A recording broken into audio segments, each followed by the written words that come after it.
Good evening. I'm Professor Duncan Bentley, Vice-Chancellor and President of Federation University Australia, and a very warm welcome to everyone here this evening. To start today, I'd like to acknowledge the traditional owners and custodians of the land on which we meet, the Wadawurrung people, and pay our respects to elders past and present, and extend this respect to all Aboriginal and Torres Strait Islander First Nations people. I'd like to welcome Mr. Terry Moran, AC, Federation University Chancellor, Federation University Council members, Menzies Foundation Chair Peter Jopling, AM, QC, Menzies Foundation CEO Liz Gillies, and all of the Menzies Foundation board members. It's wonderful to have you here with us tonight.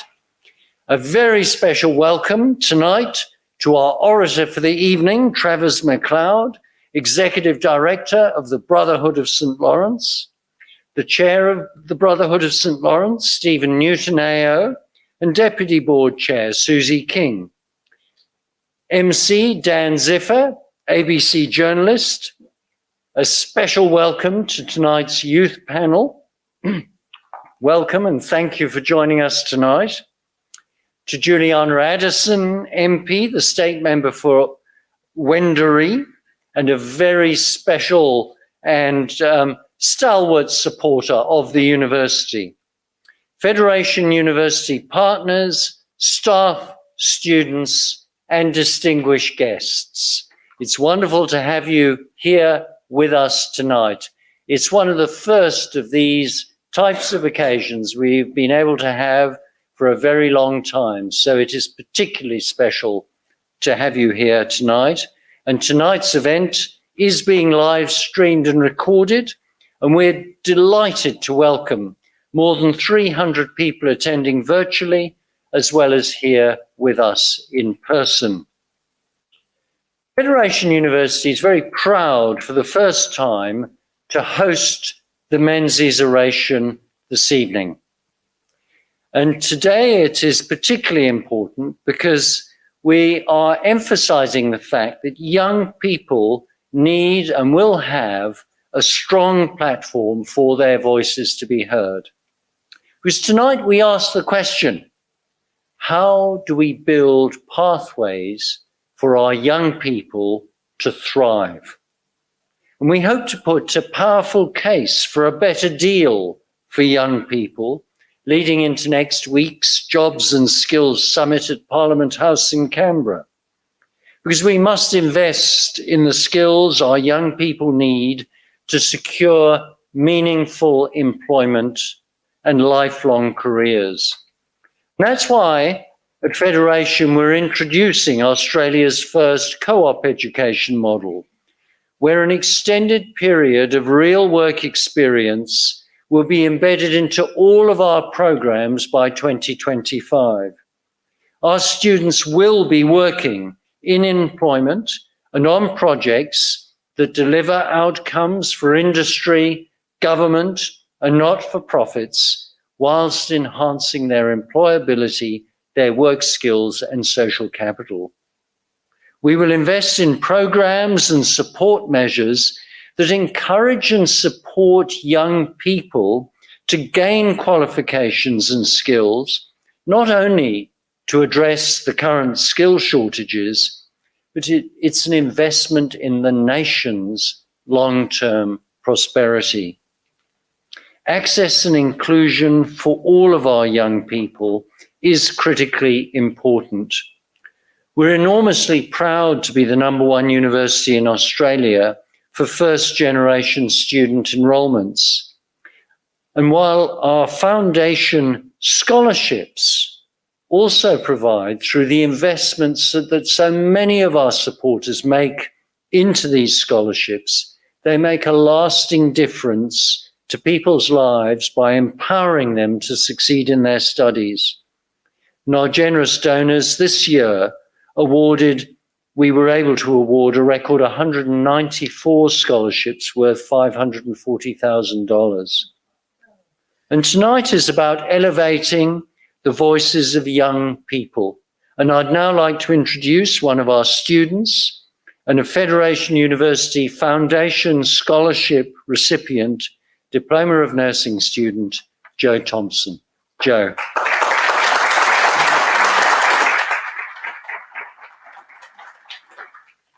Thank you, Vice-Chancellor. So my name's Jo. I'm a current Federation University student studying Diploma of Nursing at the Wimmera campus, actually. So it's an honour to be here tonight. I'm excited to be a part of tonight's event where the priorities and voices of young people are brought to the forefront. As a student living more than 100 kilometres away from campus, I understand the particular challenges of young people living in regional areas. Receiving a foundation scholarship gave me the critical access I needed to return to my nursing studies. 13 years after discontinuing my studies at the age of 19, I felt I had enough life experience now to make a difference to the patients who I'd be caring for. That access meant I didn't need to worry about how I was going to afford to attend class or placement. It meant I could pursue the passion instilled in me by my nan as a bush nurse to support regional and remote communities. Now in my final year of Diploma of Nursing at the Wimmera campus, I hope to bring together my nursing training and my other great love, agriculture, to help others.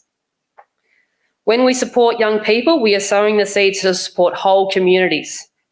With unemployment amongst youth in Australia more than double the national average, it is time to see young people as the solution, the future. I look forward to tonight's discussion and would now like to introduce our MC for the evening, Dan Ziffer.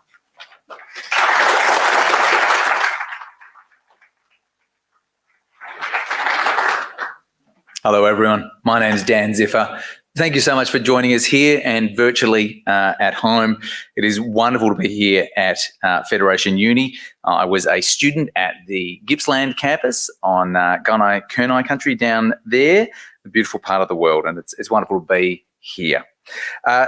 Tonight's event is brought to us by the Menzies Foundation, named after our longest serving Prime Minister in Australia. It's hard to explain to people, but it used to be quite standard to hold that job for a while.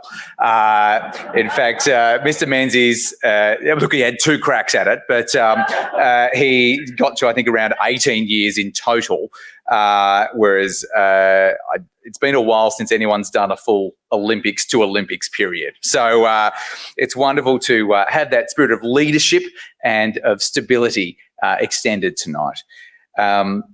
I will ask you, it's rare that we do this, but I will ask for people here, and I believe also at home, if you want to get your phones out and play with them, you can go to slido.com, which is a way that you'll be able to ask questions of myself to put to the panel. So that is at SLIDO, slido.com.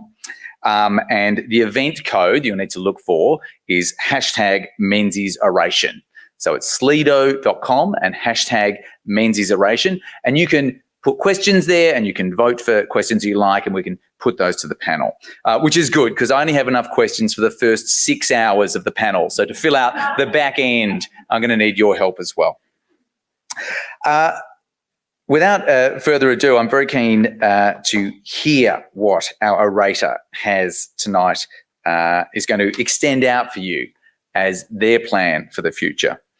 Travers McLeod comes to you as his Executive Director of the Brotherhood of St Laurence, a role he has recently started this year.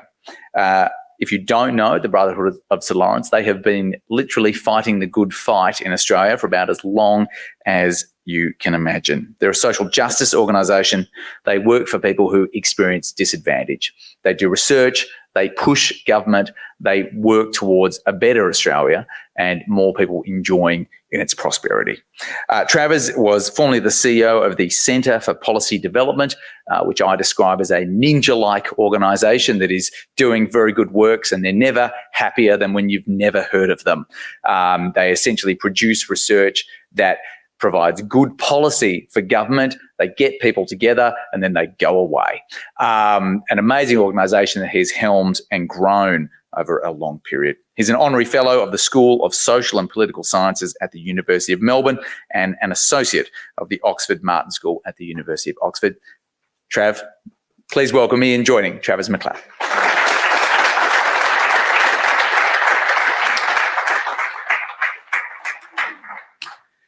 Well, thank you, Dan. Thank you, Joe, Vice-Chancellor. Distinguished guests here and at home. It's lovely to be here. And I want to start by adding my acknowledgement of the Wurrung people and pay my respects to elders past and present, the traditional owners and continuing custodians of this land. Our answer to the question tonight, do I have a future, surely starts with the Uluru Statement from the Heart, produced by elders who had come from all points of the southern sky. Pat Anderson AO, who was co-chair of the Uluru Dialogues, wrote on the weekend how a genuinely shared future is possible with a constitutionally enshrined First Nations voice to Parliament. That's a future in which current and future generations of Aboriginal and Torres Strait Islander youth are properly heard. First Nations voices, young First Nations voices, were essential to formulating the Uluru Statement. The youth dialogues, led by Sally Scales, ran alongside the Uluru Dialogues and produced that magnificent offer to the Australian people to walk alongside each other in a movement for a better future. I want to thank the Menzies Foundation and Federation University for making tonight possible.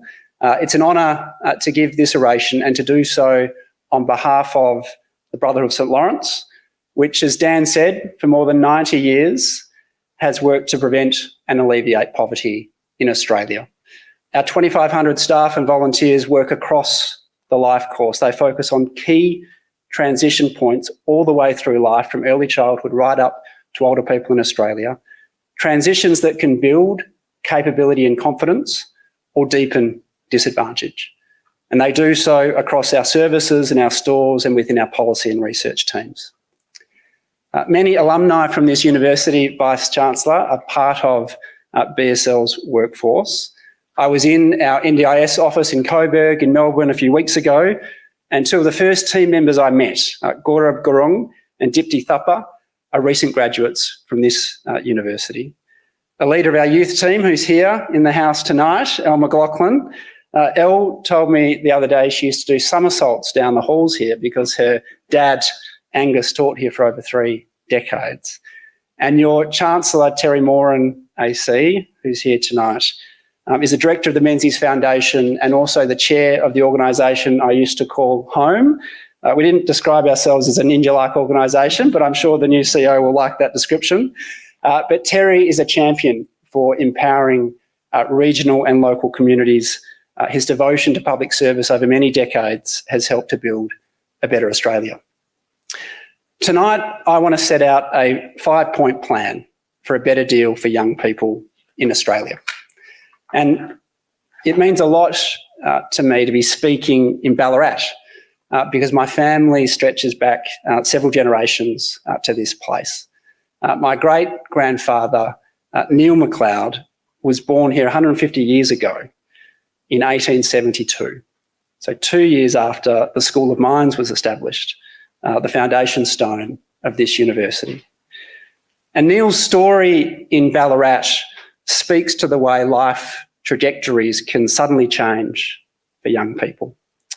When he was 18, Neil was part of a tragic event with his 3 brothers, Norman, Harley and Percy, at the Newland Reservoir, not far from here, where their dad was the caretaker.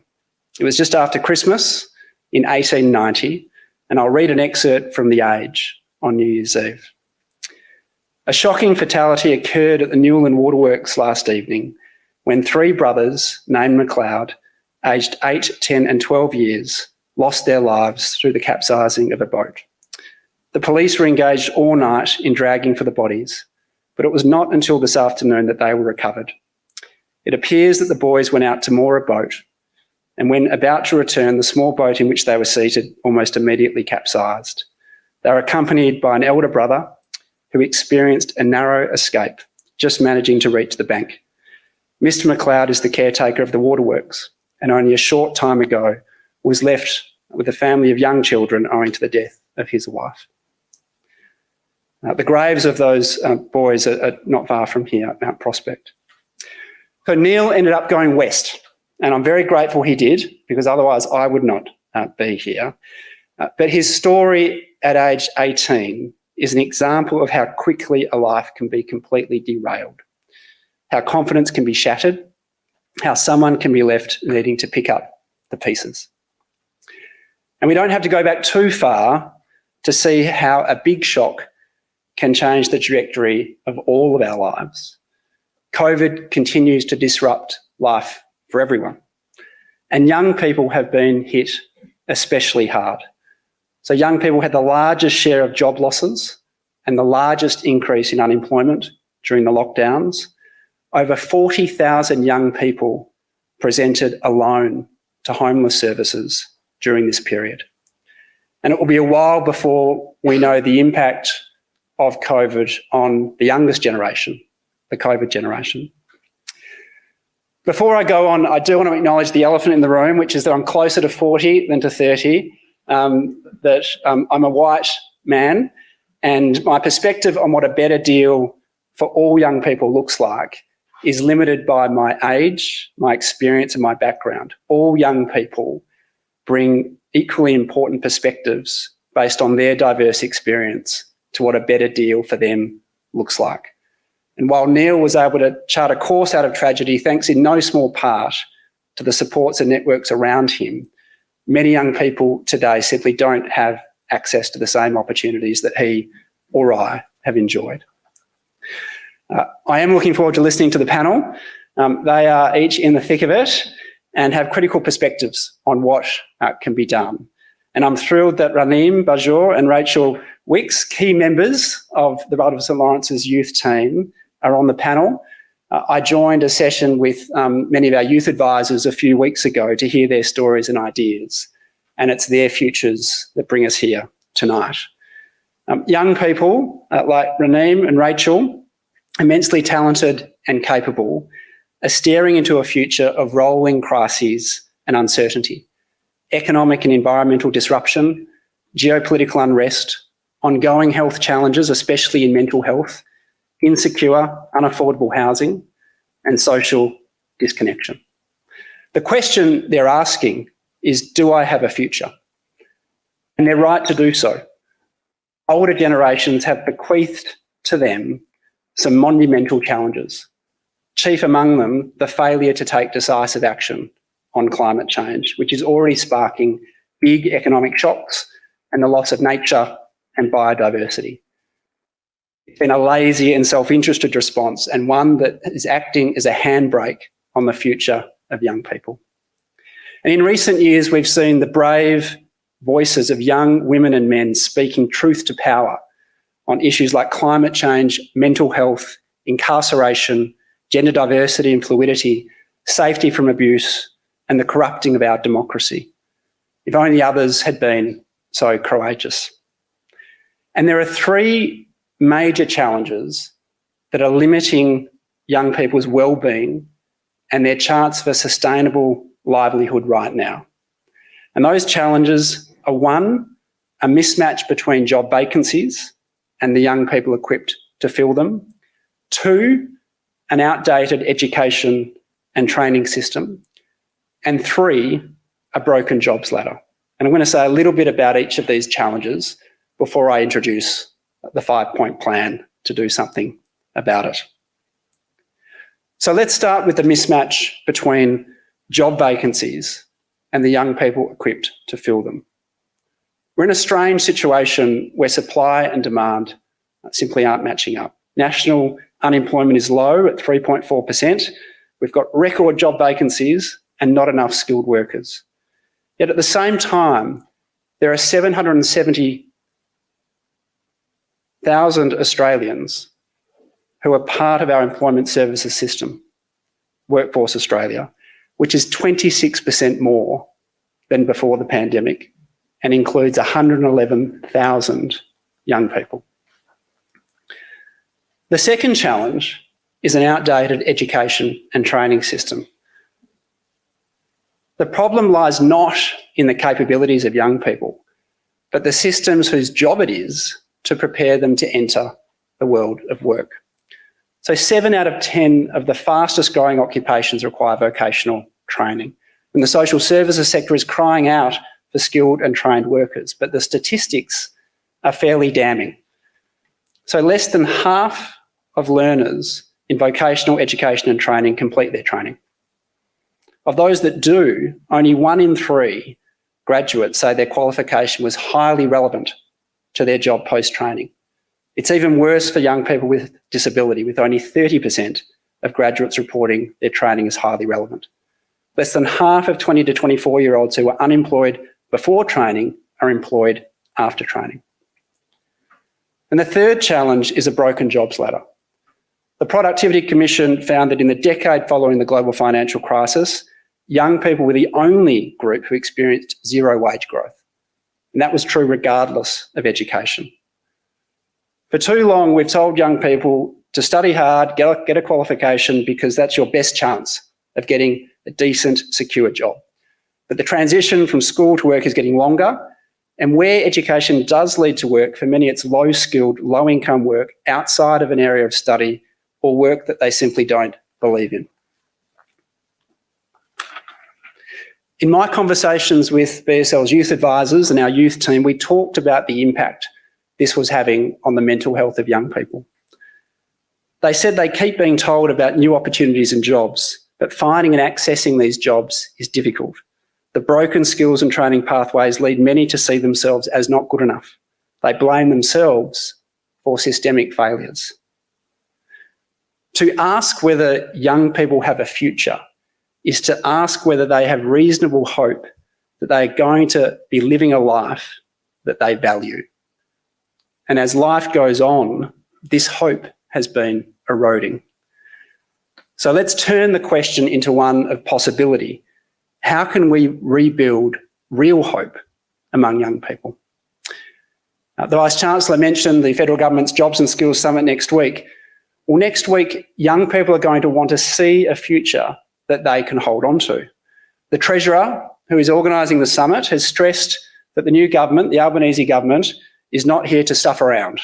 Jim Chalmers said he doesn't want a fairy floss government. And on this, young people will be his biggest allies. They don't want to be part of a fairy floss future. A critical question for the summit and the white paper to follow over the next 12 months will be how we can redesign our employment and training systems so they're fit for the future and can grow young people's capabilities to take up opportunities in a shifting economy. And I want to suggest a 5-point plan that will enable us to help convert training into decent work and build employment pathways that benefit young people, their communities, and meet employer needs. And those 5 points are: 1, to recognise and include young people directly in decision-making. 2, to rebuild hope by putting wellbeing and capability at the heart of a new Australian Youth Guarantee. The 3rd is to reimagine the role of government in the delivery of essential services, especially employment. The 4th is to reframe youth employment as a core part of social licence for business. And the last is to restore dignity to the education and care professions. So the first of those, recognise and include young people directly in decision-making. 80 years ago, Robert Menzies said that Australians disagree among ourselves on almost every conceivable subject, but we are all Democrats. He said democracy was like a piano that has to be played, that we must understand and experience democracy if democracy is to be a living faith and is to survive. This hits home when we talk about young people's participation in our democracy. On this, the piano is out of tune. Young people aren't even allowed to play the piano. Youth has sat in and out of various portfolios over the last 4 decades in the federal government. In the 80s and 90s, it was paired up with various combinations of employment, education and training. In the 2000s and 2010s, it sat alongside children and school education. Now we are fortunate to have a revitalised Office for Youth, headed up by Minister Ali, the Minister for Early Childhood Education and the Minister for Youth. In Minister Ali, we have someone who gets the need for a coherent National Youth Strategy, which can strengthen the transitions from early childhood to school and then to work. Minister Ali understands that transitions from childhood to mature age are often artificially imposed and socially constructed. And at the centre of such a strategy must be the voice of young people. Consultation isn't enough. Young people must be the co-creators of the policies shaping their futures. They need to be in positions where they can hold government to account and monitor progress towards better employment and education outcomes for their generation. 50 years ago next year is the anniversary of lowering the voting age from 21 to 18. Perhaps it's time to lower it again. It's also time to raise the minimum age of incarceration to 14. The scenes in Western Australia recently confirm how our criminal justice systems trap children and young people into cycles of disadvantage. We are the most incarcerated country on the planet. We must do better. The second point in the 5-point plan is to rebuild hope by putting wellbeing and capability at the heart of a new Australian youth guarantee that equips all young people for fulfilling jobs and careers. In 1945, one of Robert Menzies' contemporaries and adversaries, Ben Chifley, used the metaphor of the trapeze artist to describe the Australian social security ideal. He said, "The trapeze artist's net protects him through the whole course of his life. The net is not, of course, part of the main show. That goes on high above, and the higher it goes, the better we enjoy it. But anyone who has ever seen an artist miss his hold knows what peace of mind the constant presence of the net means to performers and audience alike. So it is with social security. The modern ideal is that there should be social security provisions to protect every citizen in his or her emergencies from the cradle to the grave." We all needed the net through COVID. And you know what? Any of us could need it again in the blink of an eye. But for too many young people, if they are disconnected from the education system or thrown off the jobs ladder, they fall into a net where you don't bounce but you sink. It's a net where you are sentenced to interact with a broken employment services system. It's a net where mutual obligation and income support trap you into deeper disadvantage. Australia's net is not a guarantee, to paraphrase Lyndon Johnson, that opens the doors of opportunity and equips young people to walk through those doors. A better deal needs to be based, as the Treasurer has signalled, on wellbeing and capability, where young people can be the directors of their own show and of Australia's future. Decent and secure work underpins wellbeing. Young people's ability to access decent and secure work requires not just the building of human capital and skills, but capability growth in all areas of life: physical and mental health, relationships and networks, and housing. A new Australian Youth Guarantee must deliver employment pathways that work in place, allow training to be converted into work, and for workplaces to be better places for training.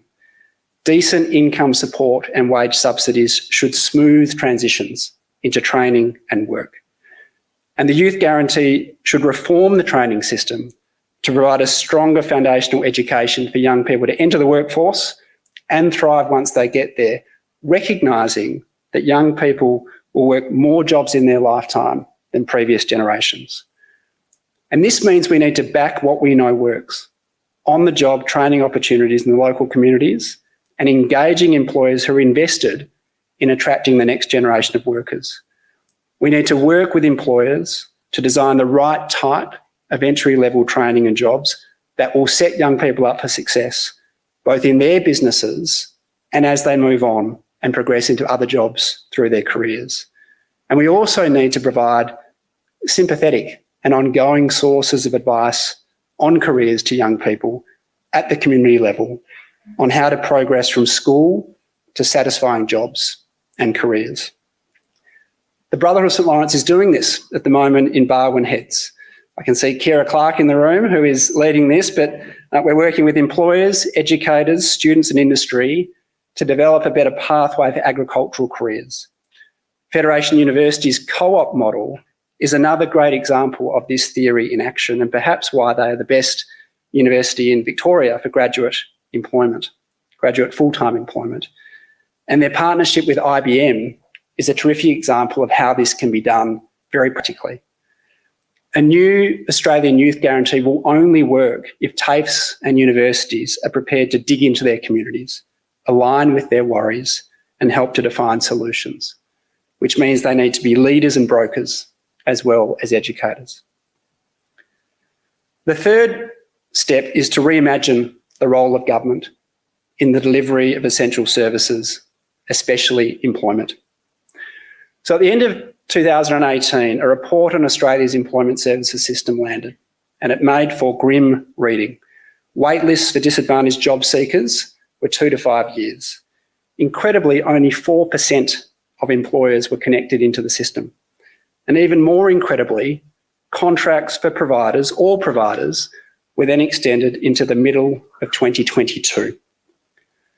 The new system, Workforce Australia, repeats the basic mistake of keeping government behind the contract gate. It expects digital delivery to do the heavy lifting, and specialist youth programs like Transition to Work have been recommissioned, with private providers replacing many community-based providers. I want you to consider this counterfactual. Imagine if Workforce Australia, which costs well over $1 billion a year, was scrapped. Imagine if we accepted that blind faith in contracting out doesn't work, that the current approach to mutual obligation is a poverty trap, and the model of completely privatising employment services delivery has failed. Imagine if we recognised that Australians want government to partner in communities rather than just manage a poor market for job services. The National Youth Employment Body, run by BSL, shows the benefits of a different approach. It's an alliance of key players: government, community providers, employers and industry, training providers and young people, working together to redesign systems at regional and community level to provide young people with decent and secure jobs and provide employers with a skilled workforce.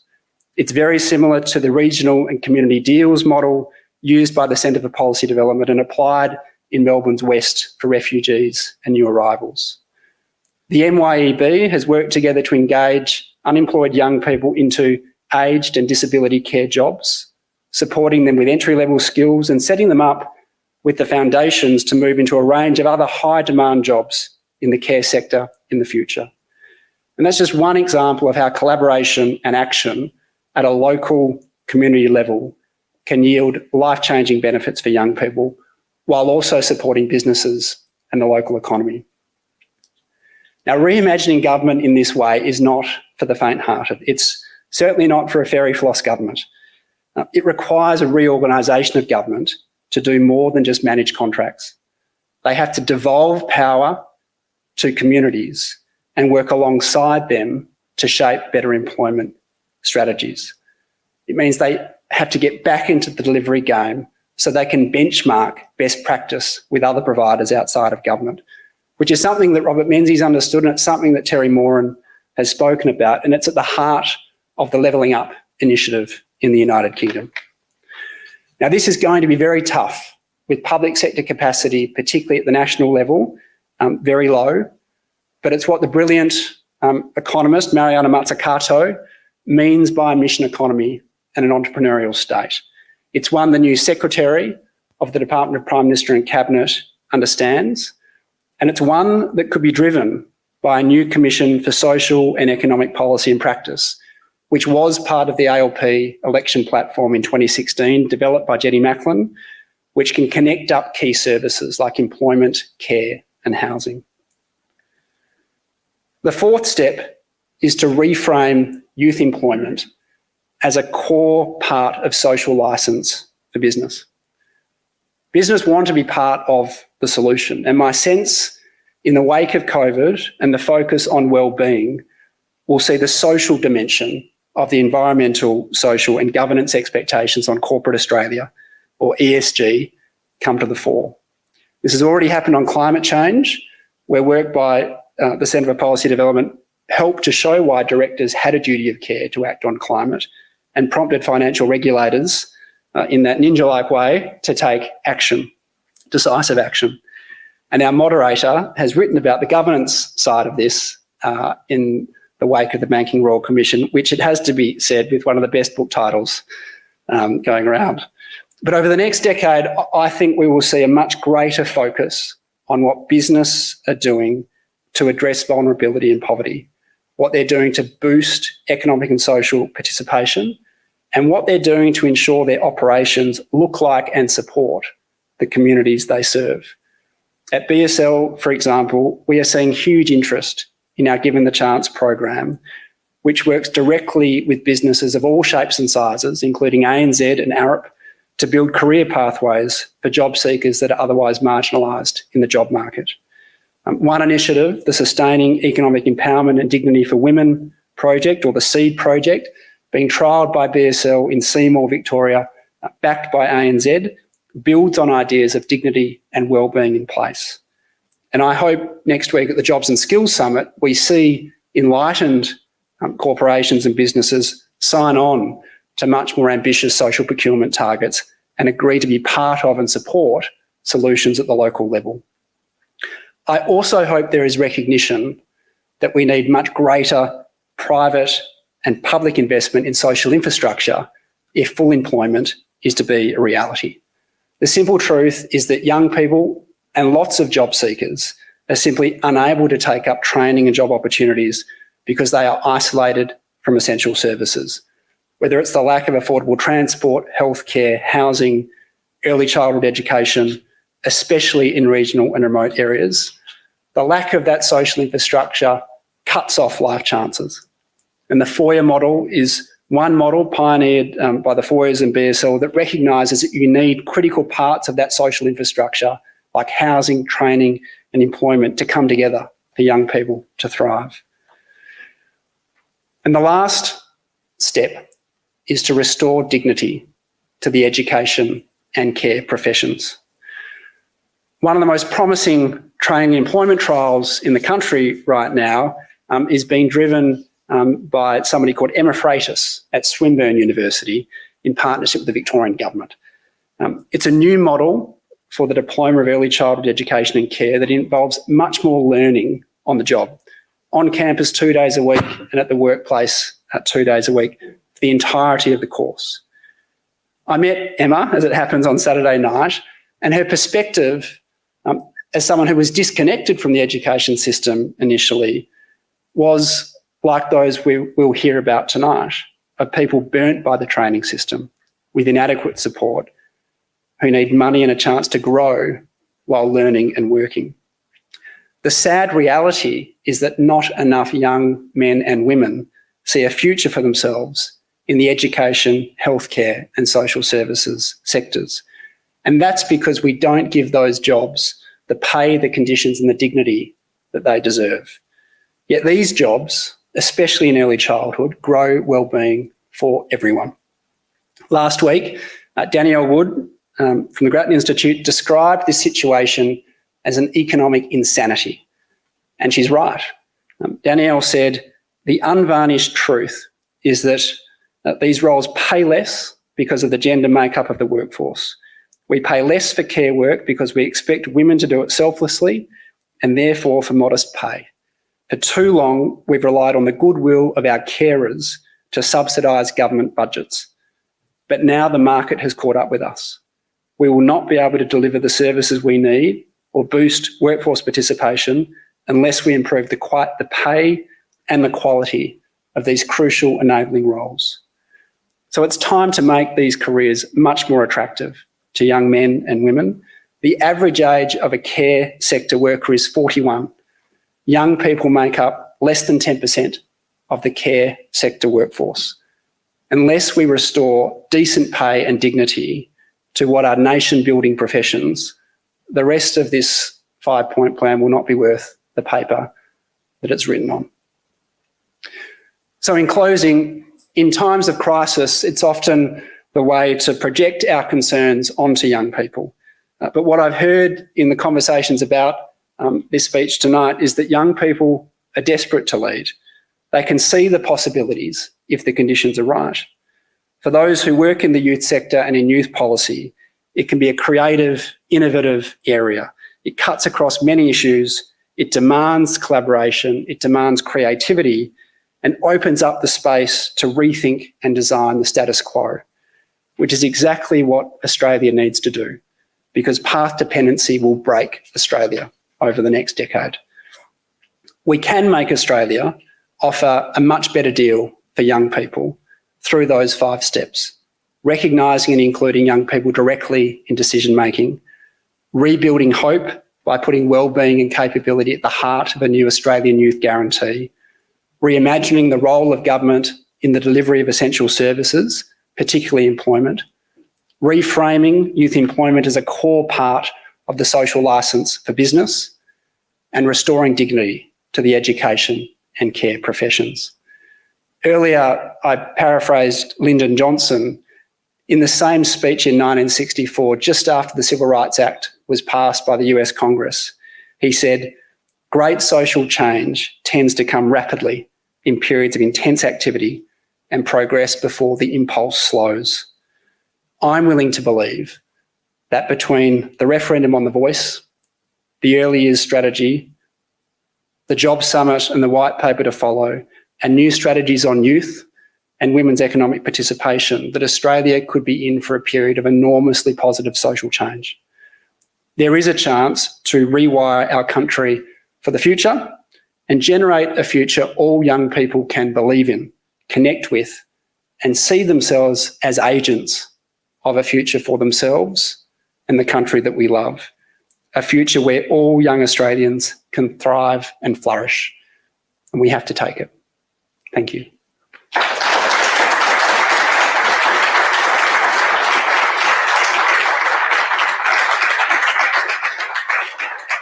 Trav, thank you for that wonderful oration. You've certainly picked your time very well. Never waste a crisis. And as we've seen in the last few years, huge change is able to be done by motivated governments at very short notice. So all the ingredients are here. And some of the people who are going to help charge this discussion are with us as well. So I will get them, if you'd all like to come up and take your seats, and then I'll introduce you so it's less confronting. Joe, you are joining us on the panel as well. Yeah, fantastic. Trav is going to sit closest to me. And then beyond there, we have Reneem Bajour. Reneem works for the Brotherhood of St Laurence. She's originally from Syria. She's actively been a participant in the Brotherhood's youth programs. She now works in the community sector, has been doing so for several years now, and is passionate about diversity and working with young people. One of the reasons why she's found it such a fulfilling and rewarding experience. We'll save our applause for the end, but we'll move on through the panel. We then have Rachel Wilkes. Rachel joins us from Warrnambool in Victoria. She's the project coordinator of the Level Up project at the community-led organisation Beyond the Bell, which services Southwest Victoria. As part of that, she leads a kind of region-wide approach to working with young people who are disengaged from school to try and strengthen their engagement and their connection to education and employment.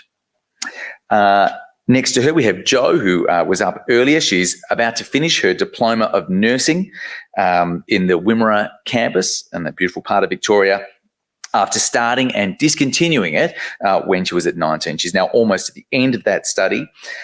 She has been a volunteer firefighter with the CFA for about as long as Robert Menzies was Prime Minister, and a wonderful contributor in many roles to the community there. Our final panellist, furthest from me, is Gulman Kaur. She is the Federation Uni Student Senate Chair, which is the peak representative body here. She is also the university's representative with Student Voice, which is a national network of institutions who try and engage students in the work that they're doing. She's an international student. She's close to finishing a Bachelor of Psychological Science at this campus, and is also a member of the International Student community and passionate about supporting those students who we are very busy welcoming back to Victoria.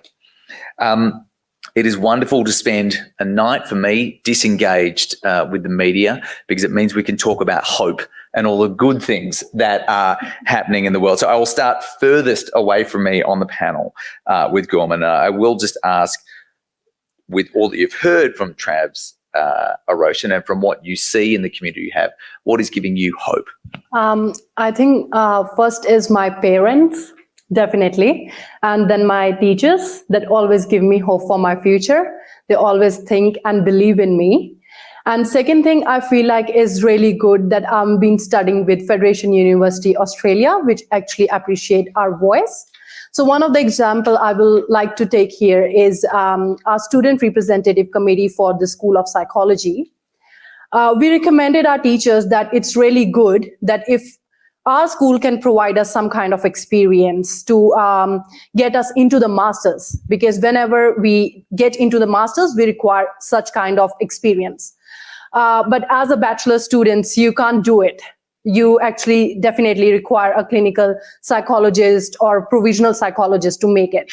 So they worked on it and they finally come up with the solution to put undergraduates on placement. So according to that, they actually created an elective course in which you have to study all about like how you can build up your resume, how you can make up your CV more look, better for employers. So I attended that placement last semester and I felt that it was really good because from my perspective, after finishing my bachelor's, I want to go ahead for my 4th year and then my master's. I don't want to break in between. But when I have to compete with a lot of like old people who have very good experience in the industry, definitely I'm lacking some experience. So definitely they can't put me as a psychologist in bachelor's, but they actually gave me very good admin experience working in the clinic, and which was really great. So I think when you have such a supportive environment from your family, your teachers, and from your university who actually listens to you, work on the problems with you, and promote the youth, that's really fantastic.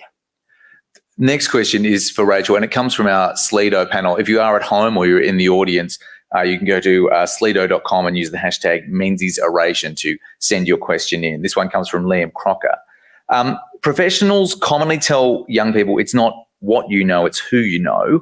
How can we give youth the opportunity to make connections in the industry? Wow, great question. That's definitely true. Where I live in Warrnambool, it's definitely not what you know, it's who you know. I think just breaking down that barrier and giving young people the opportunity to step up in that role and,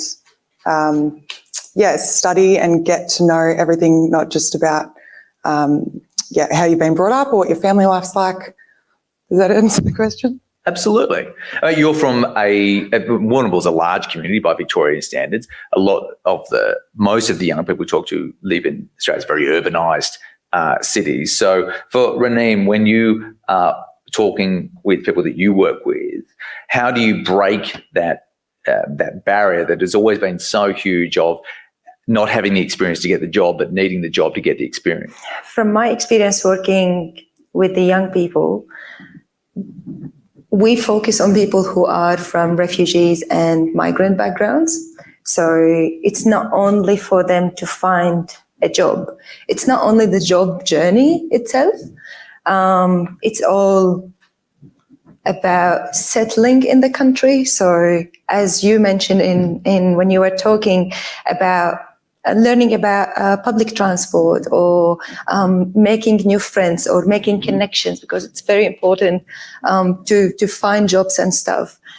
So when it comes to working with the young people, it's not only about this employment journey, it's actually seeing what's behind this and what they need actually support in that.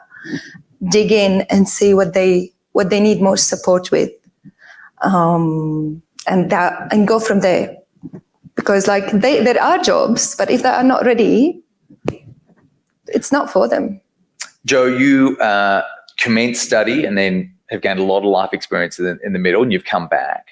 What did you learn in that period in between before you came back, and as you've come back to study, that's helped you see perhaps some of the deficiencies in education and training and where it could be improved? Yeah, I'd probably say the biggest thing I learnt was resilience, for starters. Like, I was in that category where I was freshly out of school, 18, and I applied for jobs and like, you don't have enough life experience. And I'm like, well, please explain what that is. How am I meant to get it if you don't give me a job?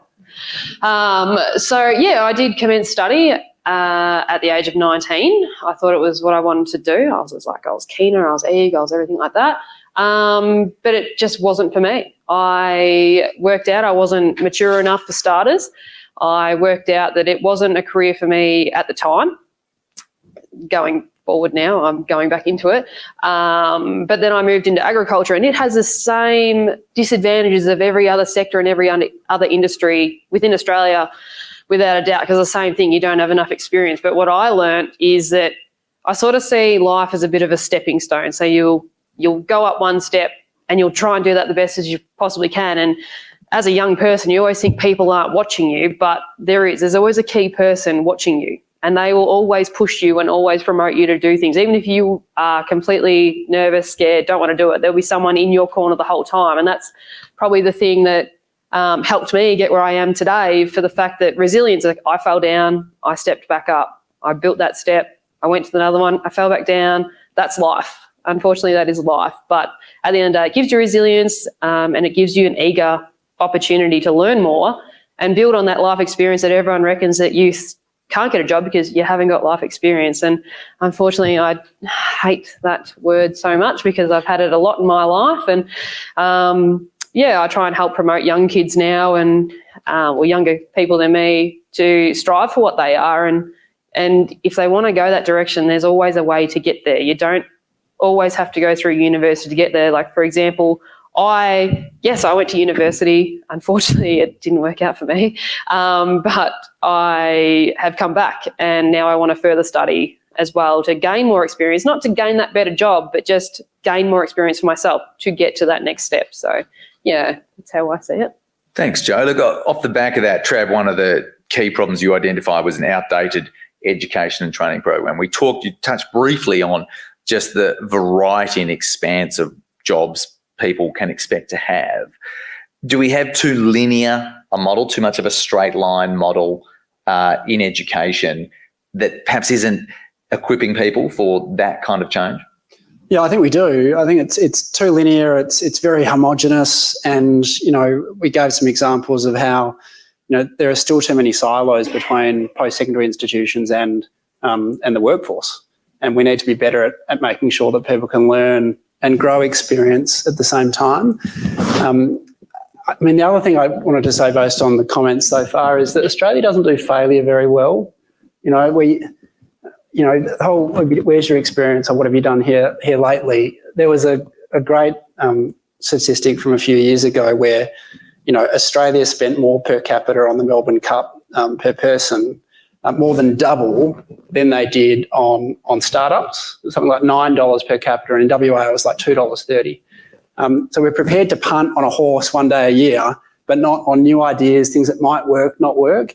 And I think we unfortunately, as a country, we don't do failure particularly well and encourage it so that we learn from it. We have elements of good news as well we can talk about. The youth unemployment rate is much lower than it has been, and one of the consequences of a tight labour market, of not having enough workers, is that businesses are working out that role that, hold on, we're actually going to have to do a bit more work here. Gurman, you represent a lot of the students here, many of them moving into employment. How are they seeing the opportunities as they try and move from the kind of study part of their life, which I'll tell you now, will never end, but to move from that into full-time employment, or at least kind of build those blocks of employment?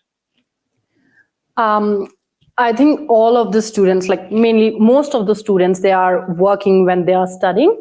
So that's kind of like very good experience for them to have a good encourage to move into the industry. But definitely when you have to work in your own industry rather than doing a part-time job, it's really hard. You somewhere have in your mind that, no, I don't want to do a mistake because it's going to spoil my whole career. So I think it's really hard, especially like with the ongoing conditions, like some of the students, they have like kids. Some of them are moving from one place to another for work purposes, which also impact their family conditions as well. And at the end, it's a lot of mental stress for like a lot of students. And it can be really challenging when you actually have a theoretical knowledge, but you are trying to implement that theoretical knowledge into a practical one. So it again comes back to the point that if we have some kind of experience of that practical knowledge to which we are going to have a future, that's going to give a great experience and less nervousness to the whole students. Raneem, you work in one of the hottest sectors in Australia at the moment. There is so much demand for people in your field. When you look at your colleagues and you look at the different careers that you've had, are you feeling what Trav was talking about a lack of dignity in care, or a desire to be taken more seriously and with greater dignity in the sector that you work in, where you literally help people every day?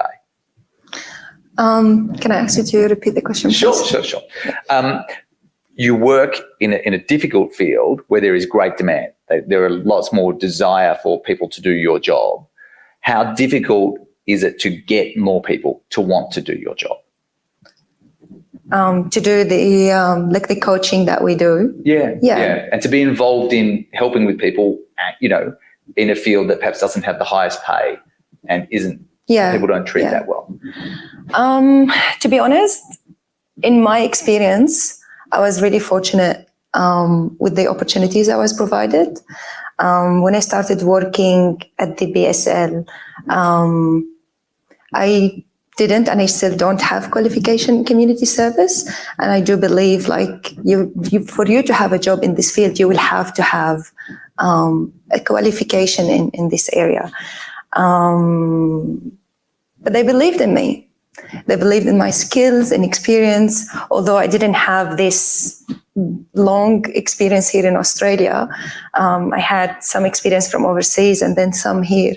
But seeing them believing in my skills and abilities really helped me to believe more in myself, be more confident, and like seek that also for others to be joining me and joining my journey, and also having this for the young people that I work with. Thank you. Another question from Slido, which I'll give to Rachel, but Joe may have some thoughts as well. Very pertinent given where we are and perhaps where you are listening from as well. From Chloe Bethune. How can we better support young people to enter the workforce when they are in remote and rural communities? Local place-based opportunities for our young people, entry-level positions, better education locally. I had to study my qualification online, which was great for me, but I know a lot of people prefer to work in a classroom with other people. Just really believing in regional young people and looking at the statistics. There definitely is a need for better opportunities for young people in regional and remote areas. Joe, you live in an area that's even smaller with the regional centres that it is. When you look around people you're studying with, but also the people you have at the CFA and others, what are those barriers? What can break them down? The barriers literally is the remoteness half the time. It's a massive commitment. And I think that's what so many people are scared of. They're like, and we go back to what Trav said, people are scared to fail. That's what it is. Like literally, when I first 6 months into a diploma, I'm like, oh, what have I done here? Like I've given up full-time work to go back to study because that's something that I wanted to do for myself and to prove that anyone can do it. And saying to the girls before, like I've employed or been involved with youth employment in agriculture, and they're all keen and eager at the age of 18. And then by the end of harvest, they say to me, do you know what, I think I really like this more. And I'm that bad person that says, no, you need to go follow your dreams. Like this is short term, think of long term. And again, it goes back, they just need sometimes someone pushing them and having their back and supporting them.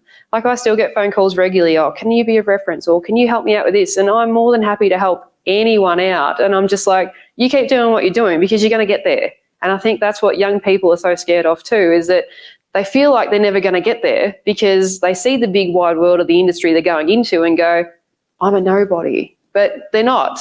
And I feel like that exactly the same. Like I'm going into an industry that I haven't been in for quite a long time, and coming up with the people that have the 30, 40 years of experience, it's daunting. It is so daunting. But at the end of the day, you have to do it for yourself. And once young people have it in their head that they're there to do it for themselves, you see them strive. As I said, I will support anyone that's willing to give it a go or anything like that. And I'm very fortunate. So I'm based at the Wimmera campus, which is the closest university to where I am. And what that's given me is opportunity. So the more time we have with campuses that are close by, and I'm talking within 100 k's of where I live. So that's giving people hope straight away, because there's people that really don't want to leave their small little towns. Like the town that I lived in, I didn't grow up there. I grew up in a much bigger town, but I've moved to that town, and I can see that people hold on to their safety blanket. They're like, but if I go out there, I might fail. And I'm just like, yeah, but we need to go out there, guys, to experience life. So, yeah, definitely education starting at the school base for the smaller towns. There needs to be a big input and push into there to start off with. So, and then, yeah, as I said, Federation University at Wimmera is also a great resource because it's a stepping stone. Like I see my course as a stepping stone. And then as soon as I finish this, the doors open to so many different paths. And I don't have to go down the university path to get to where I want to be. It's just options. And I think youth and young people don't actually know all their options. So, yeah. Question for Trav, this coming on the Slido deck, and it's quite fundamental, and I think it's probably drives a lot of the problems that we've had. Not just skill shortages, but a shortage of decent work with conditions that set young people up to thrive. So what does decent work look like for the panel? We've had a real shift in work and the type of work, and that has affected young people more than most as the economy has changed. For you, what does decent work look like, and do you see that change starting to occur? Well, I think it's secure, well-paid, dignified work that helps to build capability and confidence for you to grow a career, not just have a job. And that's a commitment that we make as a society to what we value. You mentioned before the good news, right? Unemployment at 3.4%, and it is great news. But what an opportunity for the nearly 800,000 people that want more work or want work, and those that have dropped out of the labour market, to look to business and to government and to community providers to say, look, we can help to build careers, not just jobs. So one of the things BSL's doing is with the North East Link, as part of that big infrastructure project, they've committed to hiring about 1,000 job seekers who would otherwise be disadvantaged in the labour market. So people with disability, people from refugee backgrounds, they've committed to hiring that many people and helping them through that construction project to build capability, to build careers. And I think that's the approach we need to take. Just a small bit of information that certainly as that job summit comes up next week, I would say, based on what I understand, that if you run a large exploitative-based gig economy platform, you're not going to enjoy the next week very much. I do have a question for Gurnam at the panel, because I know you represent a lot of international students as well. We talk about the ladder, and for international students, there's an added complication of trying to seek permanent residency in many cases.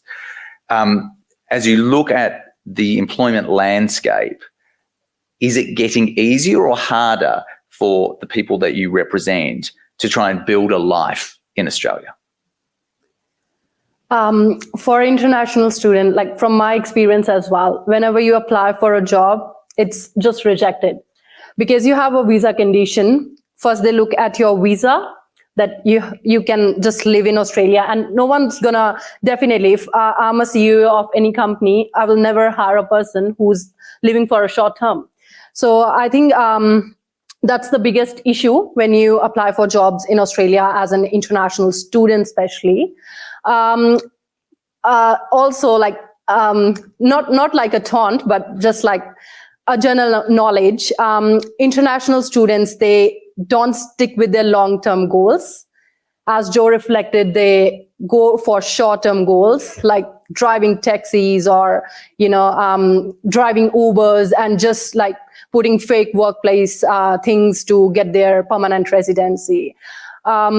Because not everyone's family can support financially. And there are many international students who actually want to work in their field, but every time the question comes, I might not get a job because I'm not PR. I'm not Australian citizen. I'll do this work, I'll get money, I'll get my PR, and then I'll see if I want to do that. And even science says that the most of the energetic period is early adolescence and the early adulthood.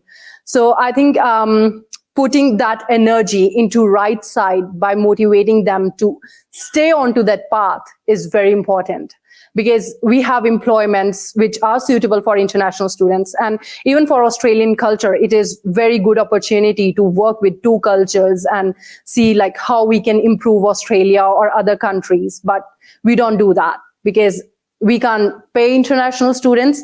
Even for myself, I still have my invoice pending, but I know like I can do that. I'm working hard for this much of the period. I'm currently sitting on Global Excellence Scholarship, which gives me 20% rebate on my tuition fees, which is really great. That's why I'm committed to these kind of things. But the people who don't get that, they still have to pay $14,000, $16,000 per semester, which is very hard to earn. So they come here, they stick to their degree for 6 months and they change it because they don't have enough money to pay for it. They are not sure for their employment in their own field. Thank you so much for that. We're coming to the end of the time we have available. Oh, do you want to say, please? So it is very hard for international students, of course, and I 100% agree with you. But it is as hard as it is as well for migrants, because people have lots of experience in their home countries for years and years and years working as engineers, GPs, whatever their experience is. But when they come to Australia to start a new life, thinking that this is the place I want to build my future and my children's future in, employers don't acknowledge their experience.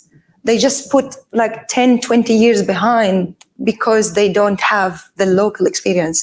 Although they do have good English, they are like, they do have the knowledge about this sector and everything, but they are not given the opportunity to work in Australia, which is, yeah. I mean, in my experience, I was really fortunate again. When in less than a year being in Australia, I was able to get a job in events coordination in the same study I did overseas, and I worked overseas before I moved to Australia, and they believed in me, believed in my skills, experience, and what I can offer. But it's not the case with all employers, and it really sucks for migrants. And a loss for the community as well as for the people. Yes, yeah, absolutely. Coming to the end of our time, our top voted question I just want to put to Rachel, because she works with this every day. What would you say to young people who are struggling to connect socially, to find motivation to work, and struggling with mental health? I think a kind of a whirlwind of issues that we've seen after COVID. You do work with young people every day. What do you do to try and unpick these problems and engage people in a pathway?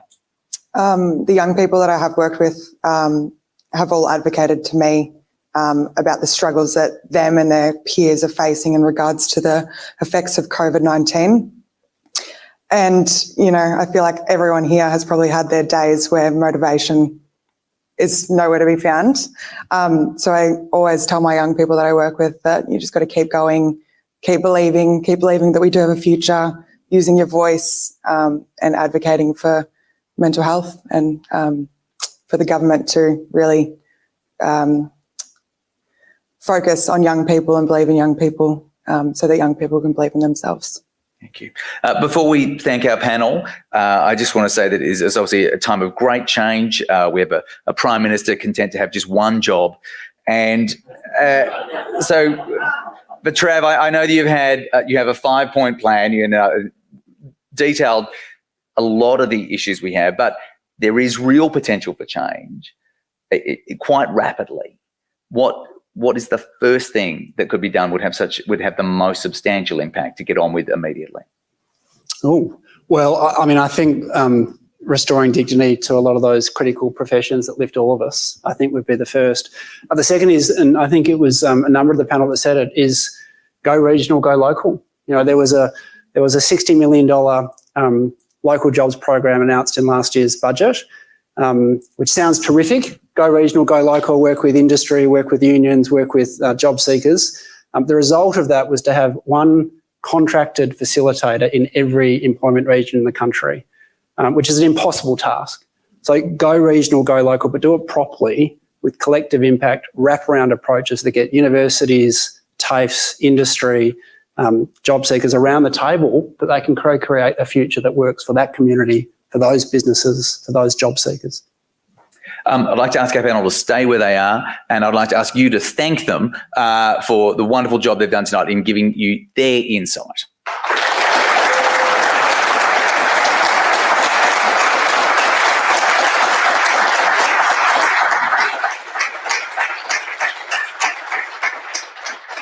Joining us now for some closing remarks from the Menzies Foundation, Liz Gillies. Please welcome her.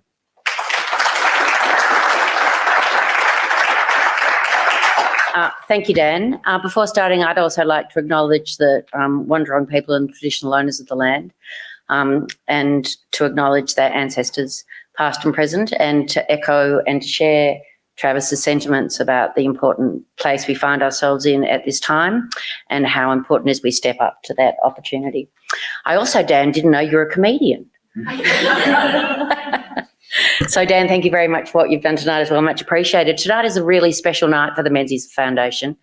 It brings together a number of really key and important platforms, both in terms of our history and in terms of our hopes and aspirations for the future. I don't know how many of the audience know, but Sir Robert Menzies was born just 3 hours northwest of where we sit tonight. He was the fourth of 5 children born to James and Kate Menzies in a small town called Jeparit.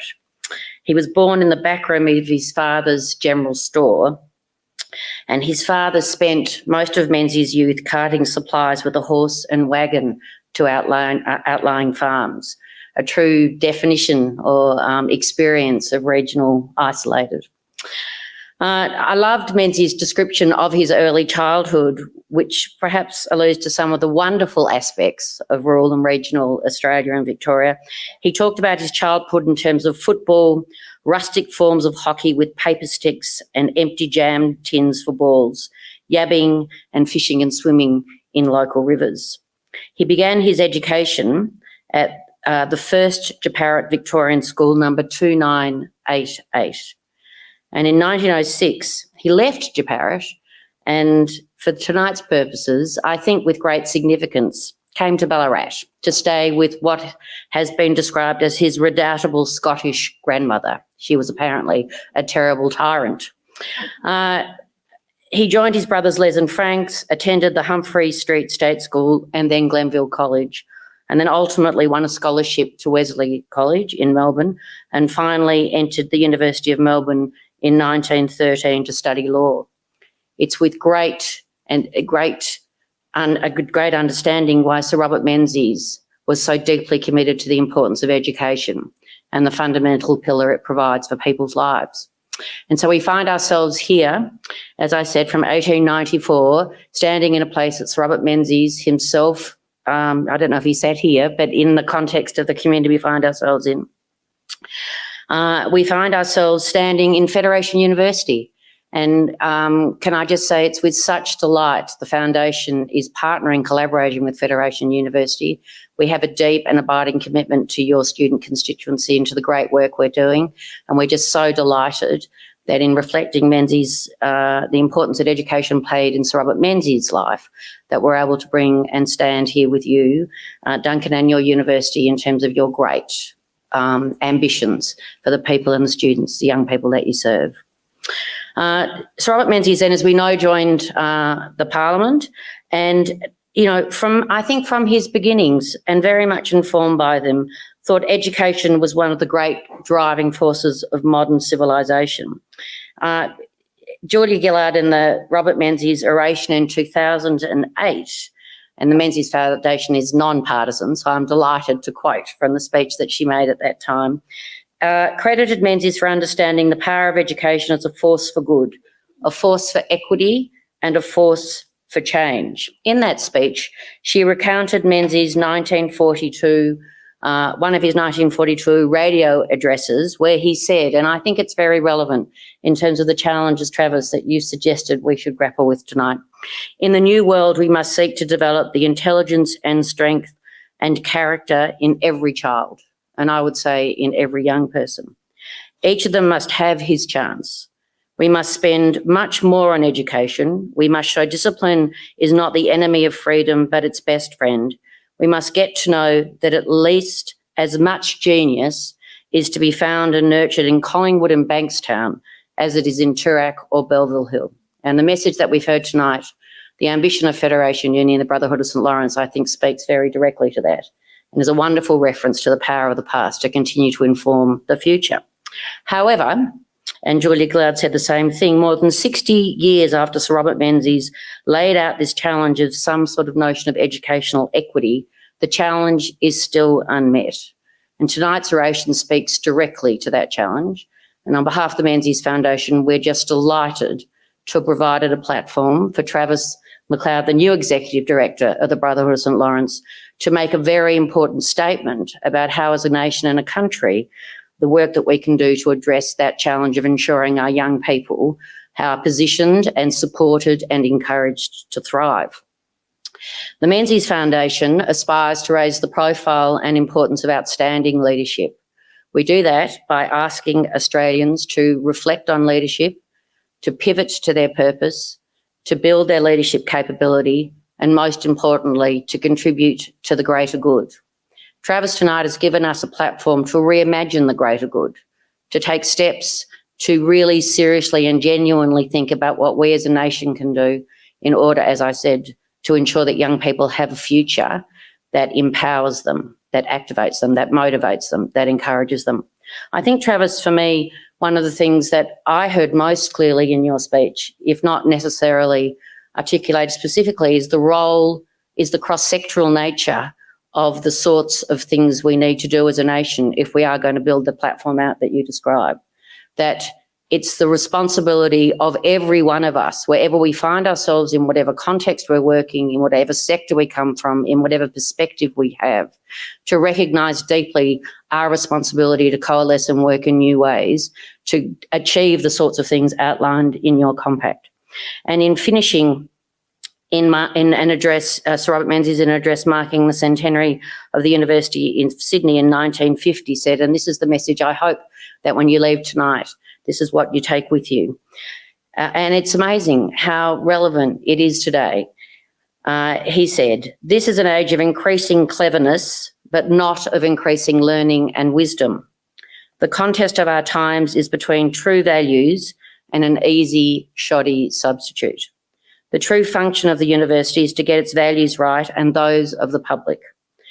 There are those that believe that aeroplanes and scientific gadgets are the proof of civilization. But civilization exists in none of these things. They are mere instruments. The true civilization lies in the heart and spirit of man." So in terms of what the Menzies Foundation stands for, in terms of our hope from tonight, that people sitting in this room, people listening, and the country more generally moves away from polarisation, moves away from difference, and looks for opportunities for new forms of collaboration.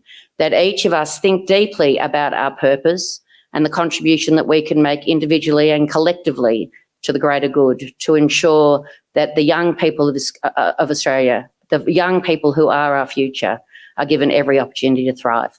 On behalf of the Menzies Foundation, thank you, Federation University, and thank you, the Brotherhood of St Laurence and the outstanding panel for a wonderful conversation tonight. Well, as we retire, if you're in the room, to refreshments, and if you're at home, sorry, I hope that you do take away what I certainly will from tonight, which is a sense of fierce hope demonstrated to us by the words and the insights delivered by our oration tonight and by our panel here today. So thank you for joining us. Good night.